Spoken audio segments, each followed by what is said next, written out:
Bonjour à tous. Aujourd'hui, nous sommes le vendredi 14 novembre 2025 et notre ami le colonel Daniel Davis est avec nous. Bon retour parmi nous, colonel. C'est toujours un plaisir d'être ici, Nima. Merci de m'avoir invité. Veuillez vous abonner et cliquez sur le bouton j'aime pour nous aider à atteindre davantage de personnes. Colonel, permettez-moi de commencer par ce qui se passe ici en Amérique latine. Comme vous le savez, je vis au Brésil et nous sommes très inquiets de ce qui se passe au Venezuela avec Maduro et de ce qui pourrait arriver si les États-Unis décidaient d'attaquer. Nous faisons déjà face à des problèmes provenant du Venezuela qui se répercutent sur le Brésil. Voici ce qu'a dit Maduro, son message à Donald Trump. Et j'aimerais connaître votre point de vue sur la situation actuelle, car les États-Unis envoient beaucoup d'armes et de navires de guerre là-bas. On dirait qu'ils se préparent à attaquer, comme nous l'avons déjà vu auparavant avec la frappe contre l'Iran. Mais avant votre commentaire, voici ce qu'a dit Maduro.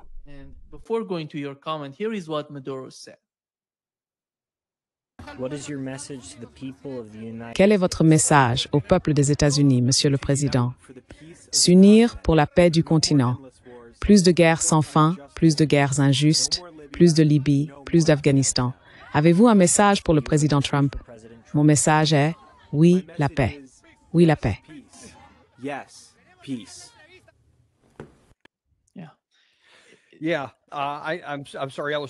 Oui, désolé, je regardais mon téléphone. Je voulais vérifier quelque chose que j'ai vu hier soir. Tu as demandé ce qui se passe ici et ce qui motive cette montée en puissance. J'ai en fait publié un message hier soir parce que j'étais furieux quand j'ai vu le secrétaire à la guerre. Enfin, je n'arrive toujours pas à me résoudre à dire ça au lieu de secrétaire à la défense, mais c'est le terme exact, donc je vais l'utiliser. Il a dit « Aujourd'hui, j'annonce l'opération Lance du Sud. Cette mission défend notre patrie, élimine les narco-terroristes de notre hémisphère et protège notre pays contre les drogues qui tuent notre peuple. » Et ainsi de suite. C'est un mensonge aussi flagrant que tout ce qui a jamais été dit. Et c'est évident. On n'envoie pas un porte-avions, encore moins le plus grand et le plus puissant de tout son arsenal, au large du Venezuela pour attaquer des bateaux de trafiquants de drogue.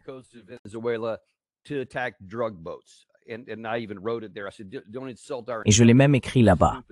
J'ai dit, ne nous insultez pas, comme si nous étions assez stupides pour y croire. C'est la justification la plus mince que j'ai jamais vue pour quelque chose d'aussi manifestement destiné à détruire le Venezuela et à s'en prendre à Maduro. Je veux dire, Maduro a déjà tout essayé pour empêcher cela. Vous avez vu, bien sûr, qu'il a pratiquement offert les ressources de son pays sur un plateau d'argent à Trump en disant « Prends ça ». Il a adressé un message en anglais à Trump. « Prends le pétrole, prends les minerais, prends l'or, peu importe. En gros, tu peux tout avoir. » Et Trump a lâché un gros mot en direct à la télévision.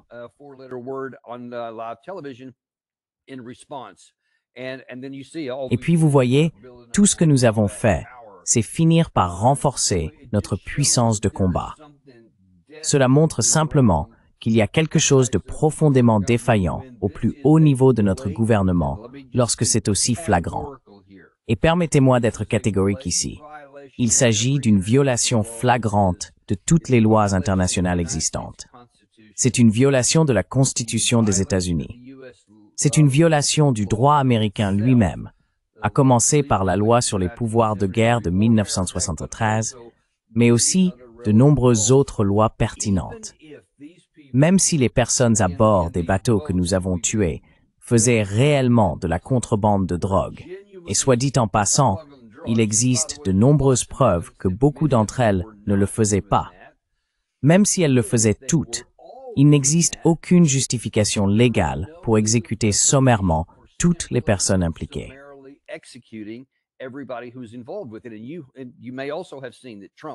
Et vous avez peut-être aussi vu que Trump, depuis le bureau ovale, s'est vu demander « Eh bien, pourquoi ne déclarez-vous pas simplement la guerre à ces gens ?» Et d'autres ont dit « Eh, vous savez passer aussi par le Congrès. Rendez cela légal, au moins sur le papier. » Puis, pourquoi ne pas faire ce que la garde côtière américaine fait depuis des décennies? Intercepter les bateaux, les capturer, saisir leur cargaison, identifier les personnes à bord et recueillir toutes les informations possibles à partir de cela.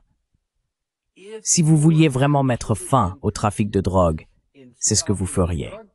Mais à la place, Trump dit « Non, nous n'allons pas chercher une déclaration de guerre. Je vais simplement les tuer. Tous ceux qui sont impliqués dans le trafic de drogue, nous allons simplement les tuer. » Je pense que c'est à peu près une citation exacte.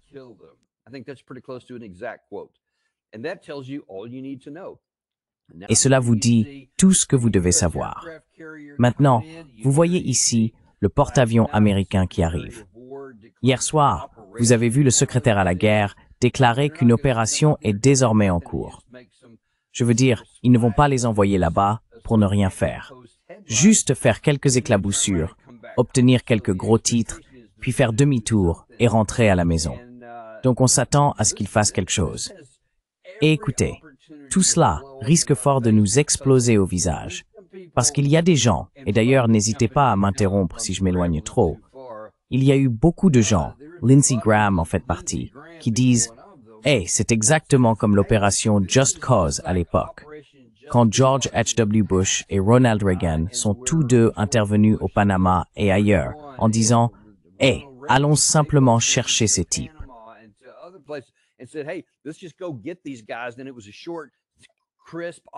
C'était alors une opération courte et nette.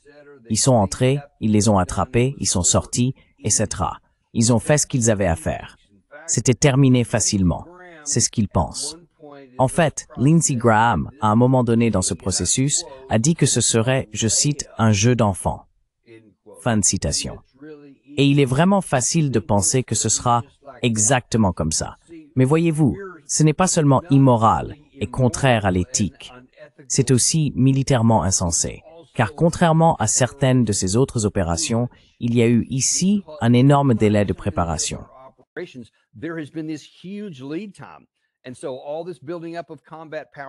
Ainsi, toute cette accumulation de puissance de combat, toutes ces déclarations, donnent au Venezuela le temps de mobiliser sa population, de commencer à former davantage de personnes, de mettre en place les défenses, de réfléchir à ce qu'il ferait et de surmonter le choc de ce qui pourrait arriver.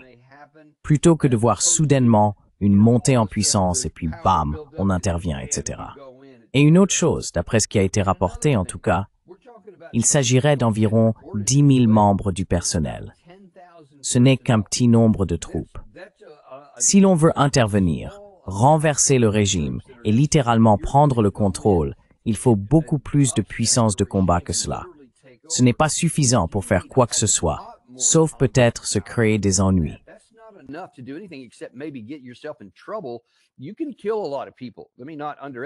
Vous pouvez tuer beaucoup de gens. Je ne veux pas sous-estimer la puissance de frappe qu'il y a rien qu'avec le Gerald Ford, sans parler de tous les porte-missiles, frégates et destroyers qui font partie de ce groupe de combat. Vous pouvez intervenir et tuer beaucoup de gens. Mais, je veux dire, si vous voulez faire autre chose que simplement frapper des cibles, comme on dit, et faire exploser un tas de choses, il va falloir envoyer quelqu'un sur le terrain pour agir. Et cela signifie que si vous voulez attraper Maduro, j'imagine qu'il doit probablement avoir une sorte de planque, un bunker enfoui quelque part ou quelque chose du genre. Donc, on s'attend à ce qu'il y vive probablement 24 heures sur 24 en ce moment.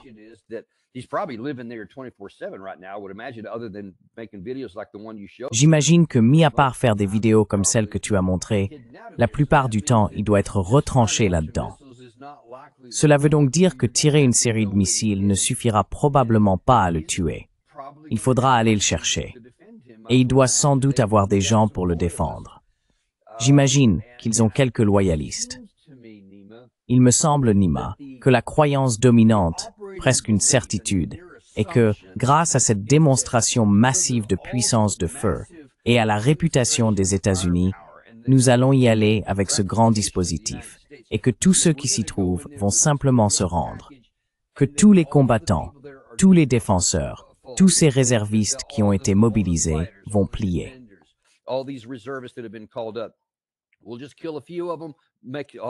On va simplement en tuer quelques-uns, faire quelques énormes explosions de type choc et effroi, et ensuite ils vont se flétrir et s'enfuir. Je n'ai aucun doute que nous essayons probablement de travailler secrètement avec certains généraux pour leur dire « Hey, restez en retrait quand nous arriverons », etc. Je ne sais pas si cela va fonctionner ou non, mais c'est un pari à tenter. Car si le peuple vénézuélien fait ce que le peuple ukrainien a fait, souvenez-vous, en février 2022, Poutine est entré là-bas avec cette grande démonstration de force, s'attendant à ce que cela pousse la direction ukrainienne à reconnaître qu'elle ne pouvait pas gagner la guerre et à chercher la paix et à négocier un accord dans les meilleures conditions possibles, qui était déjà sur la table. Alors, les Ukrainiens, vous savez comment s'appelle-t-il?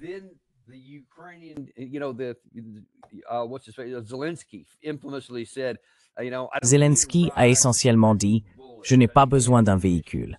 J'ai besoin de balles, j'ai besoin de munitions. » Il voulait donc continuer à se battre, et le peuple aussi. Et cela s'est retourné contre la Russie. Nous voilà, près de 4 ans plus tard, encore en train de mener cette guerre. Nous pourrions nous retrouver dans une situation similaire, car il était logique, voire rationnel, pour la Russie, de penser qu'il y avait une chance que l'Ukraine recule de cette manière. Le postulat était correct, que la Russie avait la puissance et ne pouvait pas être vaincue. Donc, à terme, elle allait gagner et le prouver. Mais dans ce cas, cela pourrait simplement signifier beaucoup plus de sang versé et de coûts pour toutes les parties impliquées.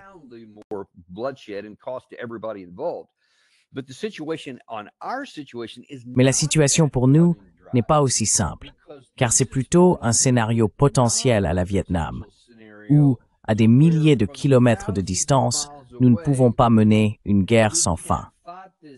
Nous avons ces lignes de communication extrêmement longues, dont certaines pourraient être interceptées, et il est très difficile d'y maintenir des opérations. Et contrairement à la situation entre la Russie et l'Ukraine, pour la Russie, il s'agissait d'une menace existentielle, l'OTAN s'approchant de ses frontières. Rien de tout cela n'existe ici. Donc pour le peuple américain, il n'acceptera pas un accord à durée indéterminée, ni ne donnera quoi que ce soit un taux d'approbation de 80% à Trump pour mener cette guerre comme ils le font pour Vladimir Poutine, car leurs calculs sont totalement différents.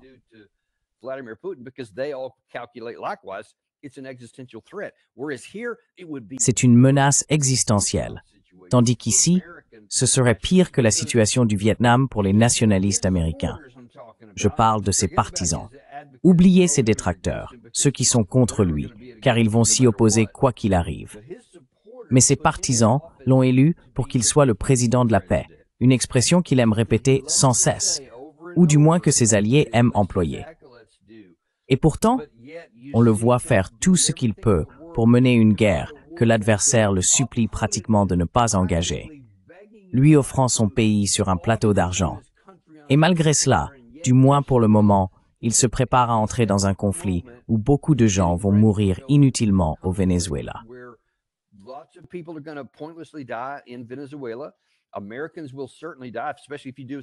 Des Américains vont certainement mourir, surtout si vous intervenez sur le terrain. Il y aura forcément des pertes.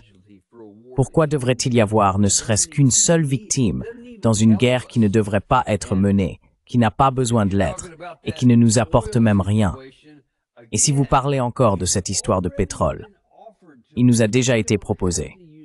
Nous n'avons pas besoin d'utiliser la force militaire pour le prendre. Il nous a été offert.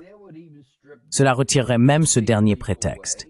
J'ai simplement l'impression qu'il y a une soif de pétrole, une envie d'opérations militaires meurtrières, de sang. Et jusqu'à présent, tout indique que nous allons y arriver.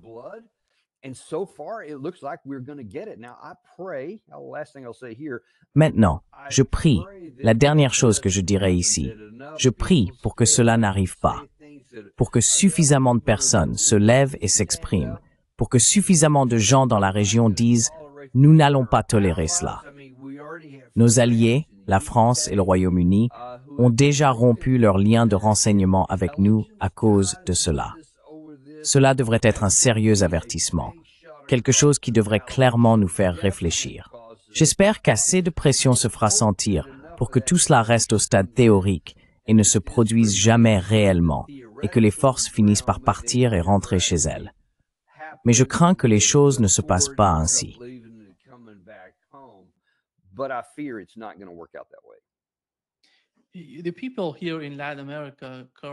Les gens ici en Amérique latine, Carl, voient cela comme Maduro parlait de la Libye, de la Syrie, de l'Irak, de l'Afghanistan. Cela influence énormément la région si quelque chose se passe au Venezuela. Les gens perçoivent cela comme un événement majeur, presque comme un événement nucléaire se produisant dans la région, si l'on peut dire. Supposons que vous ayez mentionné qu'il n'y a aucune possibilité, aucun moyen pour les États-Unis d'envoyer des troupes au sol pour combattre les Vénézuéliens sans subir ce type de pertes. Et malgré tout cela, les gens voient au-delà.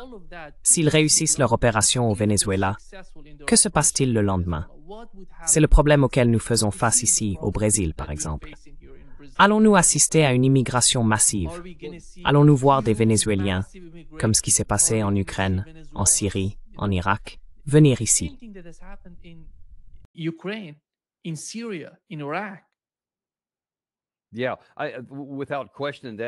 Oui, sans aucun doute, c'est l'une des caractéristiques de la pensée stratégique américaine de nos jours, et je parle des 2 dernières décennies, en remontant jusqu'à George Bush peu après le 11 septembre. On ne réfléchit pas à ce qui vient ensuite. Il n'y a aucune réflexion, aucune véritable préoccupation quant à l'impact de nos actions sur la région. Les répercussions, le pays ciblé lui-même, ce qu'il affronte, et tout ce qui en découle. Et comme vous le soulignez, je ne pense pas qu'il existe un seul exemple où cela soit resté contenu dans le pays visé. Tout finit toujours par avoir ses effets de débordement.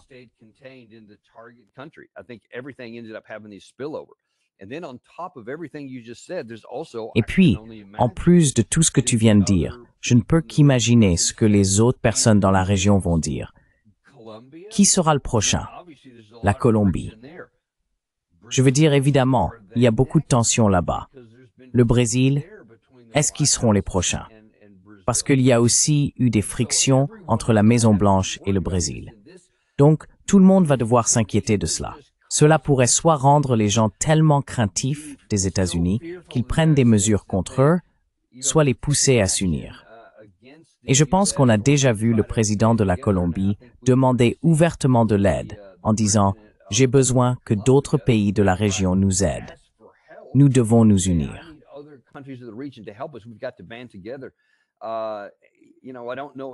Tu sais, je ne sais pas si c'est quelque chose de ce genre, ou si à un moment donné, cela se transforme en attaque terroriste contre les États-Unis, où certains de ces pays se disent « La seule chose que nous ayons, c'est l'asymétrie.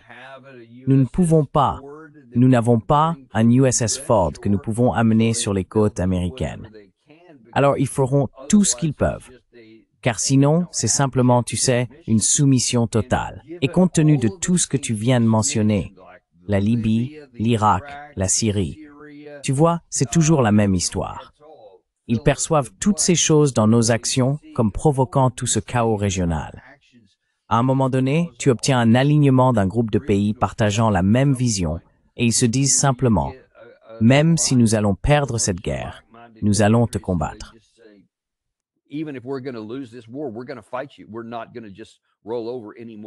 Nous n'allons plus simplement nous laisser faire.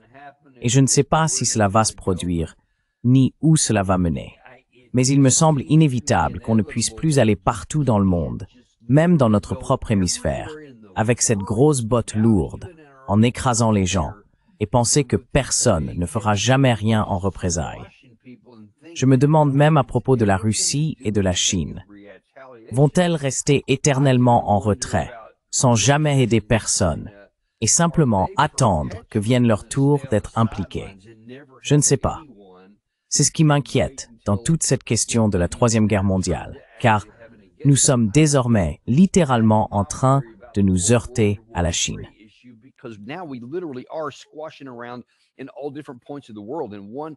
Dans toutes les régions du monde, une seule explosion à un endroit donné peut provoquer des effets en cascade qui pourraient nous entraîner tous. Et c'est juste, je veux dire, C'est au-delà du ridicule de dire que rien de tout cela n'est nécessaire. Mais rien de tout cela n'est nécessaire. Tout cela est contre-productif. Il y a une sorte de psychose autour de la direction des États-Unis de nos jours. Et cela importe presque peu de savoir qui est au pouvoir, que ce soit Biden, Trump, Obama avant lui ou George Bush. Il y a simplement quelque chose qui nous voile les yeux et qui dit non. La force militaire est la solution. Oubliez la diplomatie. Cela n'existe presque plus.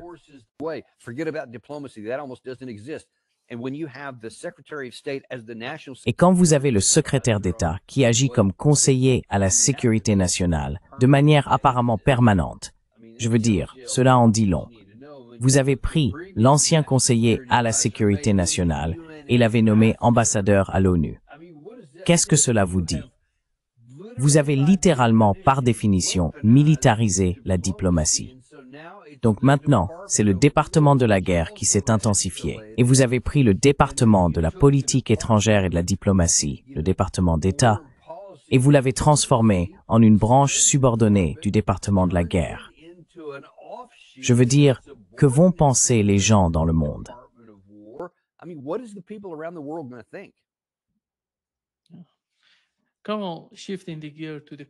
Colonel, changeons de sujet pour parler du conflit en Ukraine.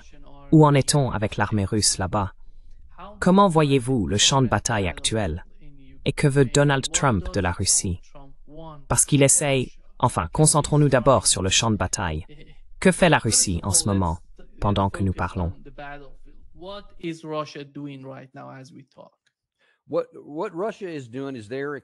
Ce que fait la Russie, c'est reconnaître les réalités globales sur le champ de bataille. Ils constatent qu'ils continuent d'élargir leurs forces armées. Ils continuent de recruter, non pas de mobiliser, mais de recruter, plus chaque mois qu'ils n'en perdent. Ils ont en quelque sorte modifié leur mode d'opération. Et avec leur conscription annuelle et l'utilisation de leurs forces de réserve, ils semblent élargir cette base tout en maintenant le nombre de combattants effectifs dans le théâtre ukrainien à environ 700 000. C'est donc un État relativement stable.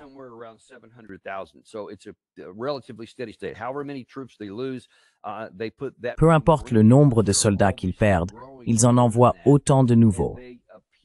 Mais ils se développent manifestement au-delà de cela, et ils semblent former une base beaucoup plus large. Ainsi, en cas de guerre mondiale, ou même continentale, une guerre européenne, ils disposeraient de toute la main-d'œuvre nécessaire pour submerger l'Europe, tout l'Occident. Et bien sûr, en même temps, ils étendent également leur base industrielle de défense. Ils augmentent de manière spectaculaire la production et le stockage de tous les systèmes d'armes essentiels dont ils auraient besoin. Drones, missiles longue portée, roquettes, autres types de missiles, et bien sûr, obus d'artillerie.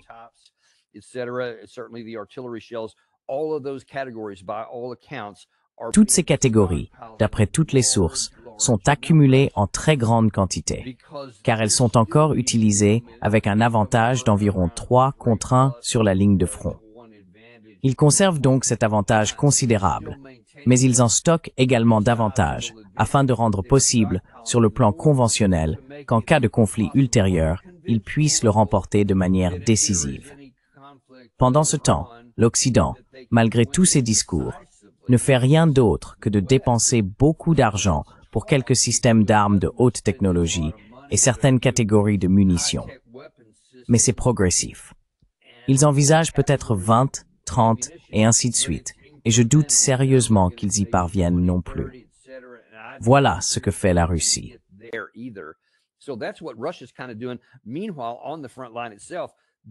Pendant ce temps, sur la ligne de front elle-même, ils constatent l'autre moitié de l'équation dont je viens de parler.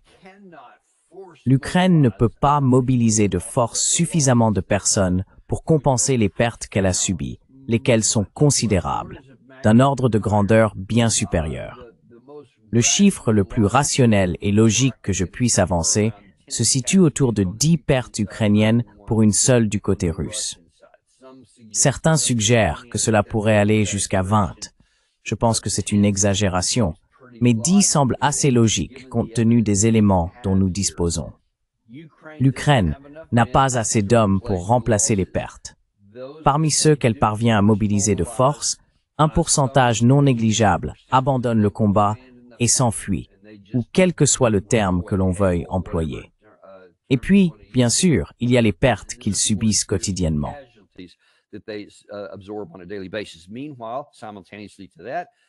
Pendant ce temps, la base industrielle de défense, bien qu'elle fasse de son mieux pour maintenir sa propre industrie d'armement national, est confrontée à un énorme problème. La Russie dispose d'une capacité presque illimitée à frapper partout, jusque dans les profondeurs du pays. Ces usines sont constamment touchées. Le réseau électrique est frappé. Les systèmes d'alimentation qui produisent l'électricité, le chauffage et tout le reste sont sans cesse mis hors service. Il est tout simplement impossible de fonctionner physiquement sans suffisamment d'énergie. Les générateurs peuvent aider, mais ils ne font qu'atténuer le problème. Pendant ce temps, les Européens n'en fournissent pas assez, car ils ne sont pas en mode de guerre. Ils en font un peu plus qu'en temps de paix, mais cela ne suffira toujours pas.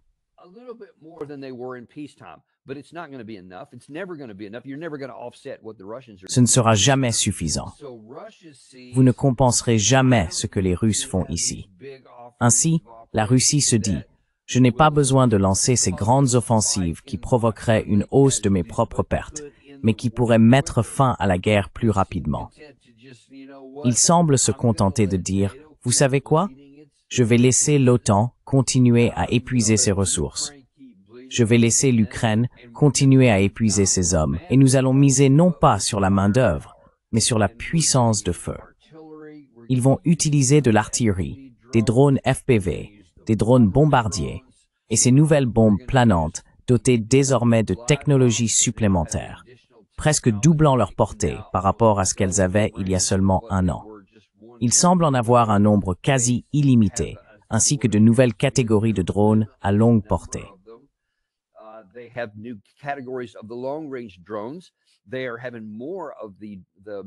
De plus en plus de missiles passent à travers. Et selon un rapport américain que j'ai vu l'autre jour, très favorable à l'Ukraine, son auteur a admis que les Ukrainiens affirment intercepter environ 20% des missiles. Je ne sais pas s'ils en interceptent réellement autant, surtout les hypersoniques. Mais cela signifie que 80% d'entre eux atteignent leur cible. Et il n'y a pas de réponse à cela. L'Occident n'a pas de réponse à cela. Alors, qu'est-ce que tout cela veut dire?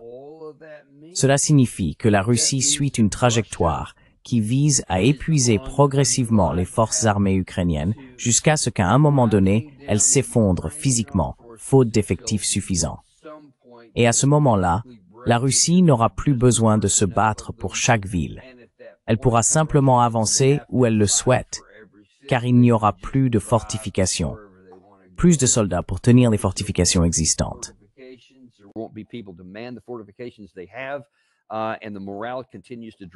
Et le moral continue de chuter.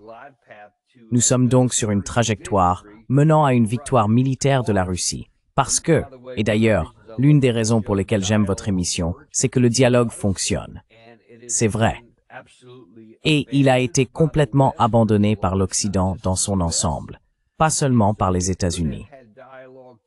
Nous aurions pu avoir un dialogue pour mettre fin à tout cela depuis longtemps. Cela aurait permis de préserver des centaines de milliers d'hommes ukrainiens pour l'avenir. Le territoire, les villes, tout cela. Mais parce que nous avons refusé d'avoir un règlement négocié à un moment quelconque, nous, l'Occident, les États-Unis, la Grande-Bretagne, la France, l'Allemagne, avons condamné l'Ukraine à une défaite militaire. Et la Russie semble se contenter de laisser les choses se poursuivre sans accroître le risque pour ses troupes. Et elle continuera jusqu'à ce qu'à un moment donné, il y ait cet effondrement. C'est là que nous nous dirigeons.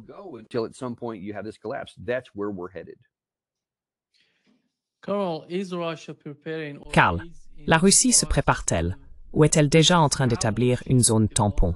Je parle d'Odessa, de Mykolaïv, en remontant jusqu'à Kharkiv. Et comment définissez-vous la zone tampon que la Russie essaye de créer entre les parties orientales et occidentales de l'Ukraine?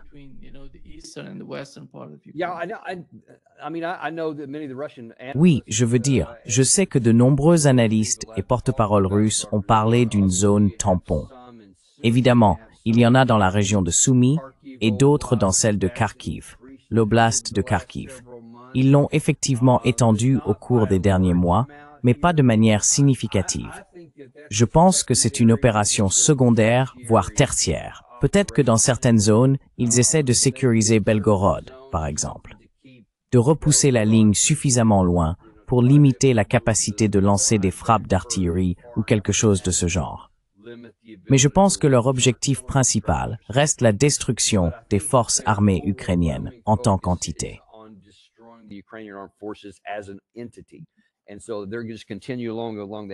Et donc ils vont continuer le long de ce vaste front, de Zaporizhia jusqu'à Kharkiv. Je pense qu'ils vont simplement poursuivre dans cette direction, et qu'à terme, cela formera leur propre zone tampon. Une fois qu'il y aura un effondrement et une percée, je pense que les Russes avanceront jusqu'au Dniepr. Ils prendront probablement Odessa, peut-être même sans avoir à se battre pour cela.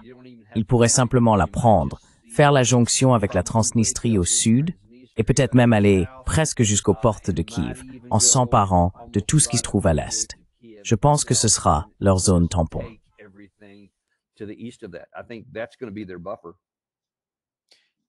Trump poursuit-il toujours la CISA? Non, le seul cessez-le-feu qu'il ait jamais produit, c'est en gros « Hey, je veux juste que les combats s'arrêtent parce que je n'aime pas ça. Et je veux qu'on me donne le mérite d'une soi-disant guerre que nous aurions terminée. » Alors que je ne pense pas qu'il en ait réellement mis fin à une seule. Il a eu quelques conversations avec des personnes qui travaillaient sur des cessez-le-feu. Mais à mon avis, c'est complètement frauduleux de prétendre qu'il a mis fin à une guerre. Il ne comprenait même pas les situations dans aucun de ces cas. Il veut juste s'attribuer le mérite de choses. Donc il adorerait aussi qu'on lui attribue le mérite de celle-ci, pour ajouter ce qu'il considère comme une plume à son chapeau. Mais il n'a jamais eu le moindre scénario réaliste pour cela, même quand certains étaient sur la table.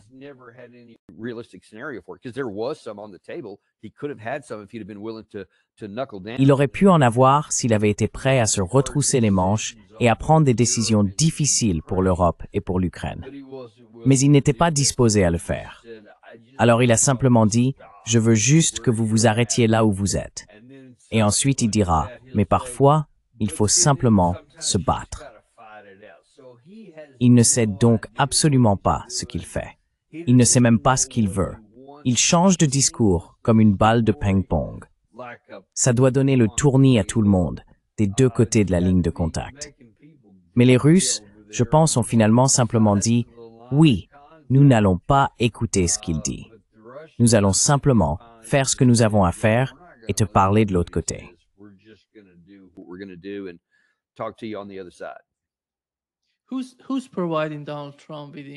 Qui fournit des informations à Donald Trump? Parce que nous avons eu cette rencontre entre Donald Trump et Poutine en Alaska, et il a déclaré, juste après la réunion, que le cessez-le-feu était terminé, qu'il fallait trouver une solution permanente à la situation. Ensuite, il est allé au Royaume-Uni, est revenu et a recommencé à dire la même chose.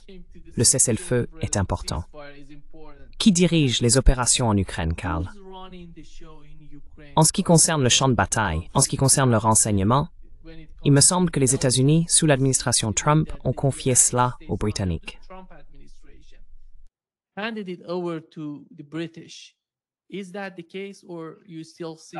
Est-ce bien le cas, ou penses-tu encore que... Enfin, je n'ai aucune information privilégiée pour te donner une réponse définitive, mais je suis arrivé à la même conclusion que toi.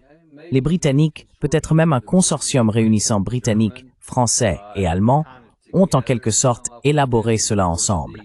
Et bien sûr, la direction de l'UMLR, Ursula von der Leyen, Kaja Kallas, ce groupe mène la danse.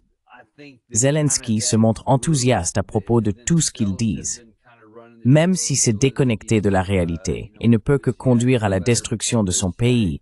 Cela ne devrait pas l'enthousiasmer, mais c'est pourtant le cas.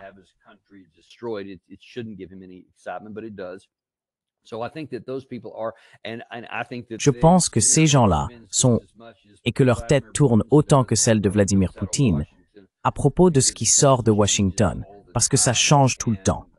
Je pense qu'ils sont aussi détachés de la réalité que Trump, simplement d'une autre manière, et avec le même résultat catastrophique pour le peuple ukrainien.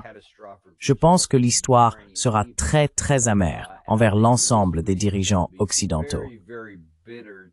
On peut remonter jusqu'à Joe Biden et tracer une ligne droite jusqu'à l'actuel président, et ce sera mauvais pour nous tous.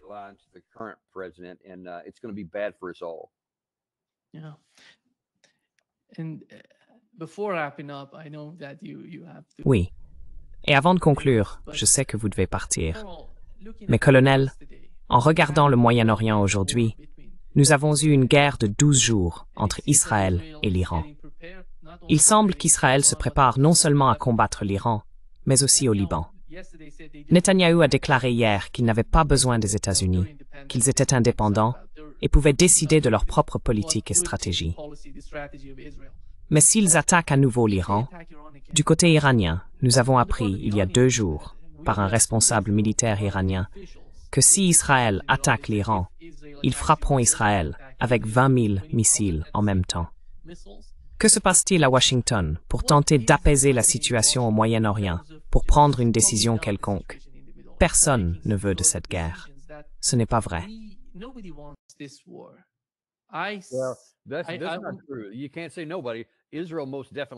Tu ne peux pas dire personne. Israël veut très clairement la guerre. Oui, sans aucun doute. Personne ne devrait vouloir la guerre. Peu d'autres la souhaitent, mais Israël, manifestement, oui.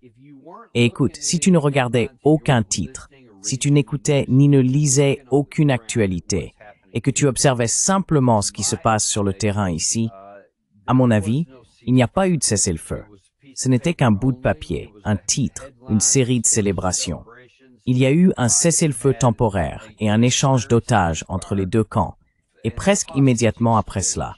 Et depuis, je ne pense pas qu'on puisse dire qu'il y a eu un cessez-le-feu. Le camp israélien a continué d'opérer dans la bande de Gaza, en Cisjordanie et au Liban. Et ils n'ont tout simplement pas cessé de se battre.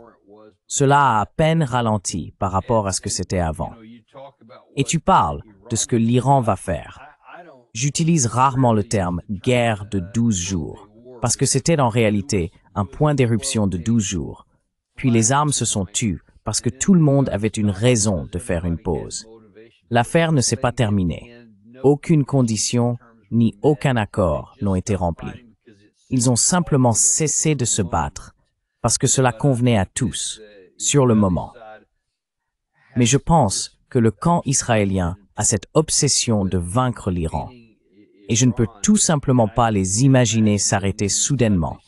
Tout comme je ne peux pas les imaginer s'arrêter soudainement dans la bande de Gaza et laisser derrière eux ce paysage lunaire qu'ils ont créé. Et puis voilà.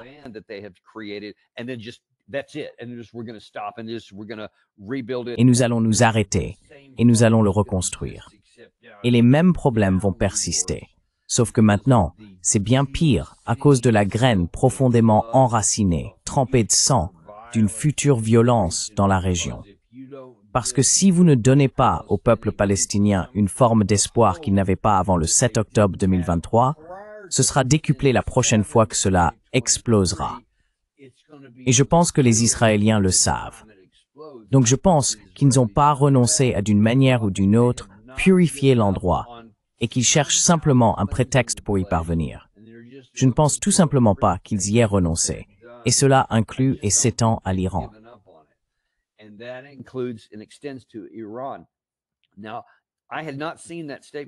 Je n'avais pas vu cette déclaration de l'Iran, mais je vais vous dire, mon analyse purement militaire de la situation était que j'étais inquiet pour Israël.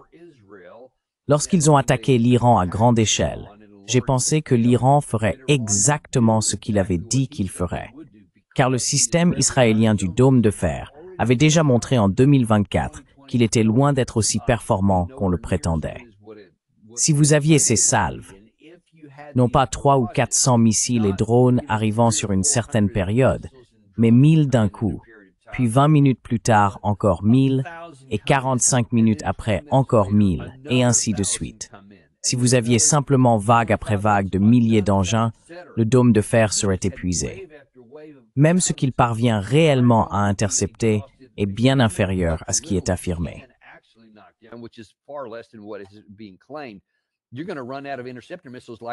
Tu vas épuiser tes missiles intercepteurs à ce rythme. Et puis, tout à coup, les 6e et 7e vagues arriveront. Tu n'auras plus rien et tu pourrais littéralement être anéanti. Mais ensuite, bien sûr, il y a la possibilité qu'Israël n'attende pas cette 7e ou 8e salve, il lancerait une arme nucléaire. Et c'est pour cela que toute la région pourrait littéralement exploser. Je pense que l'Iran le sait. Et c'est probablement pour cette raison qu'ils ne l'ont pas fait la première fois et qu'ils pourraient ne pas le faire la deuxième fois. Mais cette fois, ils pourraient envoyer quelques-unes de ces grandes vagues parce qu'ils veulent rester en deçà du seuil. Parce que tu sais, si une arme nucléaire est utilisée, ils n'ont aucune réponse à cela. Donc tout cela pourrait encore exploser pour l'humanité tout entière. US also nomming to equal the Zenenki Surisunji. Tu sais ce qui m'étonne, c'est qu'un pays de 8 millions d'habitants pense pouvoir affronter un pays de 91 millions.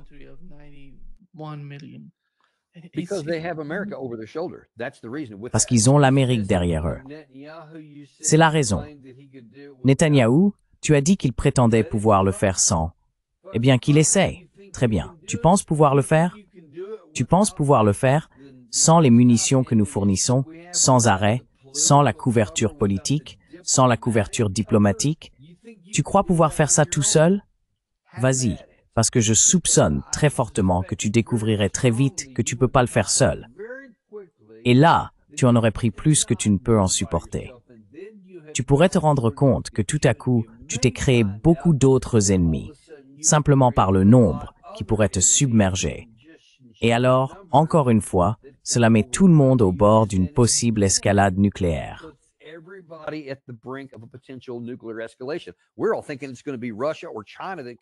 Nous pensons tous que ce serait la Russie ou la Chine qui pourrait déclencher quelque chose comme ça, et il s'avère que cela pourrait être notre soi-disant allié en Israël si les choses tournent mal là-bas. Je suis plus inquiet d'une escalade nucléaire au Moyen-Orient venant d'Israël que de l'une ou l'autre des deux superpuissances. Merci beaucoup, Carl, d'avoir été avec nous aujourd'hui. Un grand plaisir, comme toujours. Tout le plaisir est pour moi. Et continuez le dialogue, car il fonctionne encore. C'est toujours la seule chose qui puisse résoudre ces problèmes. Parce que si nous empruntons la voie militaire, une version sombre de ce que j'ai dit ici risque probablement de se produire. Oui, exactement. Merci beaucoup, Carl. À la prochaine. Thank you so much, Carl. À la prochaine.